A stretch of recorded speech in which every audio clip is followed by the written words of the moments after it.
لە سەردانەکەی سەرۆکی حکوومەتی هەرێمی کوردستان بۆ ئەمریکا کاریگەری و کاردانەوەکانی من لە ستۆدیۆ میوانێکم لەگەڵا دکتۆر چواز حەسەن ئەکادیمیست و مامۆستای زانکۆ بەخێربێن بۆ ستۆدیۆی کوردستان 24. دکتۆر، عێراق بە شێوەیەکی گشتی لە ململانەیەکی ئاڵۆزایە و ناوچەکەش ململانەیەکی گەورە بەخۆیەوە بینێت. سەرۆکی حکوومەتی هەرێمی کوردستان لەم کاتا بە بانگێشتێکی فەرمی بانگێشتی ئەمریکا ئەکرێت. پێت وایە گرنگی ئەم سەردانە بۆ ئێستا و داهاتووی هەرێمی کوردستان چیە؟ زۆر سوپاسان دەکەم. بە تاکید تەوقیتی بانگێشتەکە زۆر گرنگی و مەدلولاتی زۆر بوو، چونکە ئێستا لە خۆرهەڵاتی ناوەڕاستدا وەکو بڵێ کێشە و ململانەیەکی زۆر گەورە هەیە و چاوپێکەوتنەکان و بینەکان زۆر بە دەقیقی هەڵدەسەنگێندرێن و زۆر مەغزا و ناوەڕۆکەکانیان بە دەقیقی لێک دەدرێتەوە. بۆیە بانگێشتکردنی جەنابی جەنابی سەرۆکوەزیرانی هەرێمی کوردستان بۆ ئەمریکا لەم کاتەدا کە لەوانەیە وڵاتی یەکگرتوەکانی ئەمریکا خۆی بپارێزە لە بینینی هەندێک سیاسەتمەدار لە ناوچە خۆرهەڵاتی ناوەڕاستدا لەم کاتەدا مەغزا و دەلالەتێکی زۆر گەورەی هەیە لەلایەک لەسەر پێگەی هەرێمی کوردستان لە لای وڵاتی یەکگرتوەکانی ئەمریکا و لە کێشمە گەورەکانی ناوچەکەدا بەگشتی ئینجا بە تایبەتی لە ناو عێراقیشدا. بۆیە دەتوانین بڵێن کە هەر بۆ خۆی هەڵبژاردننی ئەم تەوقیتە و بانکێشکردنەکەی ئەوە دەلالەتە لەسەر ئەوەی کە پەیامێکە بۆ جیهانی دەرەوە بە شکڵێکی گشتی و بە تایبەتیش بۆ خۆرهەڵاتی ناوەڕاست و عێراق کە هەرێمی کوردستان لە استراتیژی داهاتووی وڵاتی یەکگرتوەکانی ئەمریکا هیچ جیاوازێکی نییە لەگەڵ هەرێمی کوردستان کە لەمە پێش لەلایەن وڵاتی یەکگرتوەکانی ئەمریکاوە جێگای بایەخ و پشتیوانی بووە و شان بەشان کاریان کردووە. لە وتەکانی وەزیری دەرەوەش دەتوانین بڵێن ینی ئەو پرسیارە بکەین دەکرا ئەو ئەگەر هەموو مەغزاکە بۆ ئەو وتانە بووایە دەکرا لە ڕێگەی سەفیری ئەمریکا لە عێراق و دەکرا لە ڕێگەی پەیوەندیەکی تەلەفۆنی ئەو شتە بکرێ. بەڵام بانکێشتەکە معنا و مەدلولی ئەوەی هەیە کە پێگەی هەرێمی کوردستان لە پێگەیەکی زۆر گەورەدایە و بە تایبەتی لەلایەن وڵاتی یەکگرتوەکانی ئەمریکاوە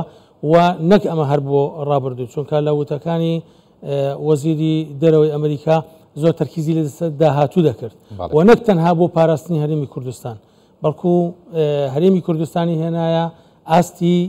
هاوپەیمانێکی استراتیژی کە تەکیدی کردەوە لەسەرەوەی شان بەشانی یەکتر وەکو چۆن ئاڵنگارەکانمان بڕیوە هەمان شێوە بە شان بەشانی یەکتر دەبین بۆ بڕینی ئاڵنگارەکانی داهاتوش. باش، لە قسەکانی بلینکن لەگەڵ مەسرۆر بارزانی دێڕێک هەیە ئەڵێت هەرێمێکی خۆڕاگر. پێت وایە ئەمریکا هەستی بەو بارە قورسە کردووە کە لە سەرشانی هەرێمی کوردستانە لە ماوەکانی ڕابردووە؟ من دەمەوێت تەرکیز بکەمە سەر یەک خاڵی تریش پێشەوەی وەڵامی ئەو پرسیارە جوانی جەنابەت بدەمەوە. ئەوەیە کە ئەگەر ملاحەزە بکەین بلینکن ڕووی لە کامیرە دەکرد کە قسەی دەکرد، ئەمە معنای ئەوە بۆ ئەو پەیامە بۆ دەرەوەیە. ئەم پەیامە بۆ جەنابی سەرۆکوەزیران نەبوو، چکە لەوە پێش یەکتریان بینی بوو پەیامی خۆیان گۆڕی بۆەوە لێک تێگەیشتنێکی تەواو هەبوو بۆیە ئەو دانیشت نەبووە. بۆیە گە ملاحەزە بکەین ئەوەندەی کە سەیری دەرەوەی دەکرد وتەکانی وتەیەکی داڕێژرا و وەکو بڵێ دانراو بووە هەتا وەکو لە زمانی جەستەی خۆی و تیمەکەشی دەردەکەوت کە ئەم وتانە زۆر بە وردی دانراوە و داڕێژراوە و لە هەموو وشەیەکیدا پەیامێک و مەبەستێک هەیە. هەتاکو من ویستم هەندێک ماشێتی لێ دەربهێن و بیکەمە هەندێک ماشێت و کورتی کەمەوە سێرم کرد هەوەک خۆی دامنایەوە، چونکە هەمووی ماشێت بوو، یعنی هەمووی زۆر بە دەقیقی دانرا بوو و مجاملەیەکی سەر مێزەکە نەبوو یاوە خود دەربڕینێک نەبوو لە ڕاڕەوێکدا لە کاتی مناسبەیەکی دیبلۆماسی. خاڵێکی دیکە دەتوانم بڵێم ئەم وشەی خۆڕاگرە جۆرێک لە هەستکردن بە زەمبی ئەمریکەکانی تێدا بەرامبەر بە هەرێمی کوردستان لەبەرەوەی کە لە ماوەی چەند ساڵی ڕابردوو بە شێوەیەک لە شێوەکان هەرێمی کوردستانیان وەکو بڵێ لەسەر قاڵی خۆیان بوو بێت یا لە هەر شتێکی دیکە بوو بێت بە پێی پێویست نەبوون لە بەرگری لێکردنی یاوە خۆت لە هاریکاریکردنی لەو شارە دەرێکیانەی کە لەسەر هەرێمی کوردستان بوو. بەڵام وشەی خۆڕاگرەکە پێزانینێکی گەورەی تێدایە لەوەی کە ئەمریکەکان بەڕاستی ئەمڕۆ پێویستیان بە هاوپەیمانێکی استراتیژی و گرنگ هەیە،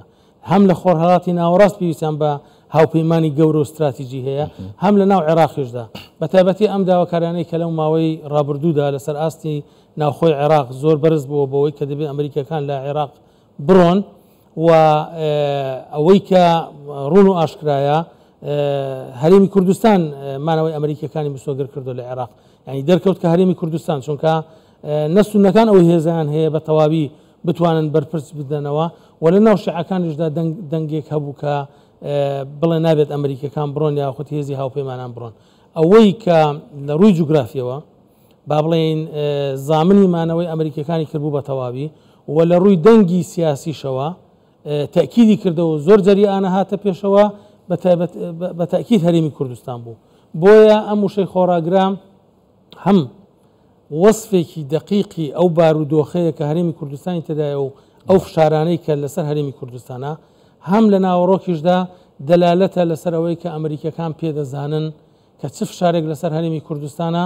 و بێگومان ئەمە کاریگەری دەبێت لەسەر هەنگاوەکانی داهاتویان. زۆر باشە بێگومان هەردوو لە ئامانجیان هەبووە لەم دیدارانە هەم بانگێشکردنی سەرک وەزیران بۆ واشنگتن و ئەم دیدار و کۆبوونەوانە لە لای ئەمریکیەکان ئامانجی خۆی هەیە هەم سەردانەکەی سەرۆکی حکوومەتی هەرێمی کوردستان بۆ ئەمریکا بە کۆمەڵی ئامانجەوە ڕۆشتوەتە ئەمریکا. پێت وایە لەسەر ئەرزی واقع چی بۆ هەرێمی کوردستان بەدەستێنێت؟ بە تەوەقعی من ئەوەی کە لە با بڵێن بۆ میدیاکان بوو زۆر کەمترە لەوەی کە لە پشتی میدیاکانەوە قسەی لەسەرکراوە و ڕێکەوتنی لەسەرکراوە. من وەکو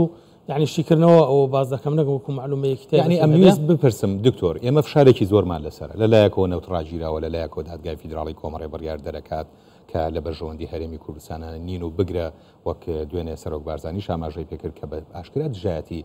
خەڵکی هەرێمی کوردستان خەریکە شیرازەی پێکەوە ژیان لە هەرێمی کوردستانە تێکەچە کۆمەڵی فشاری زۆر گەورە لەسەر هەرێمی کوردستان هەیە. تا چەند ئەم دیدارانەی سەرۆک وەزیران لە ئەمریکا بێتە هۆکارێک بۆ کەمکردنەوەی ئەم فشارە؟ بەتاکید یعنی ئەوەی کە هەستی پێ دەکرێت لە سیاسەتی وڵاتی یەکگرتووەکانی ئەمریکا ئەوەی کە ئیعلان کرا لە سەرجەم دانیشتەکانی لەگەڵ جەنابی سەرۆک وەزیران و طبعاً ئەوانەی کە قسەی لەگەڵ دەکرێت لەسەر دەکرێت هەمووی دانانی پلانێکە بۆ داهاتوو کە ئەمریکا چۆن بێتە پێشەوە بۆ لابردنی ئەو فشارانە لەسەر هەرێمی کوردستان و سوکردنی فشارەکان و ڕاگررتنی هەرێمی کوردستان وەکو هەرێمێکی بەهێز. یعنی من بەلای منەوە ئەم سەردانەی جەنابی سەرۆک وەزیران بۆ ئەمریکا قۆناغێکی نوێی هاوپەیمانێتی و با بڵێن پشتیوانی و هاریکاری لە نێوان هەرێمی کوردستان و وڵاتی یەکگرتووەکانی ئەمریکا دەهێنێتەکایەوە کە دەتوانین بڵێن لە ڕۆژانی داهاتوودا لەمسی دەکەین چ لەلایەنی ئابوووریەوە بێت چ لەلایەنی سیاسیەوە بێت چ لەلایەنی استراتیژی و ئەمنی و عسکەریەوە بێت. بەڵام بێگومان یعنی ئەمە کاتی دەوێت و دەمەوێت خاڵێکی دیکە ئیزافە بکەم بە دوور نییە وڵاتی یەکگرتووەکانی ئەمریکا یعنی هەر هەنگاوێک بنێت کە با بڵێن پێشینەی نەبێ بۆ هاریکاریکردن و پشتیوانیکردنی هەرێمی کوردستان لەو فشاری کە لە ژێریدایەتی یاوە خود مەسەلەن بۆ هێشتنەوەی وەکو هەرێمێکی بەهێز. بەڵێ دکتۆر چواز حەسەن ئەکادمیست و مامۆستای زانکۆ زۆر سپاس بۆ شۆڕەکانی. سپاس.